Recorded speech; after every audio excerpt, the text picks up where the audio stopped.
Vous avez oublié ce que c'était que de se passer des réseaux sociaux pendant plusieurs heures. Une panne géante a bloqué hier après-midi l'accès à Facebook, Instagram, WhatsApp, Messenger.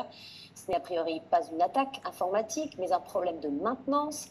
Des millions d'utilisateurs ont dû attendre plus de 6 heures avant le retour à la normale. Camille Lutin, Régis Maté. Voici ce que les 3,5 milliards d'utilisateurs de Facebook ont ressenti hier. 6 heures pendant lesquelles les réseaux sociaux du groupe, Instagram, WhatsApp, Messenger ont été à l'arrêt.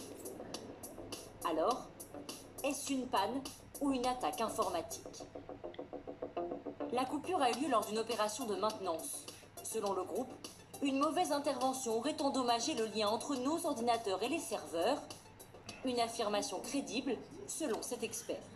À partir du moment où on constate une rupture aussi nette du trafic, cela est souvent lié à un dysfonctionnement d'un matériel ou d'une programmation et non pas à une attaque. Parce que si c'est une attaque, bien souvent, on va se retrouver face à un fonctionnement partiel.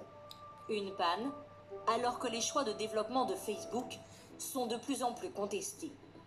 Mi-septembre, cet ancien employé de Facebook dénonce des pratiques dangereuses du groupe qui favoriseraient l'addiction aux réseaux sociaux.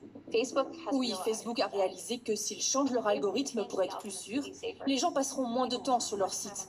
Ils cliqueront moins sur les pubs et ils gagneront moins d'argent.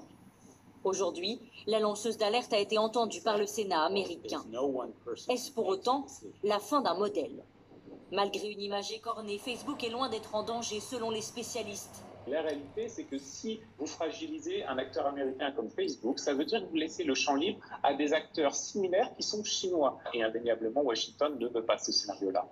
Si les utilisateurs ont perdu 6 heures de connexion, Mark Zuckerberg, le patron de Facebook, lui a perdu 6 milliards de dollars en une seule journée.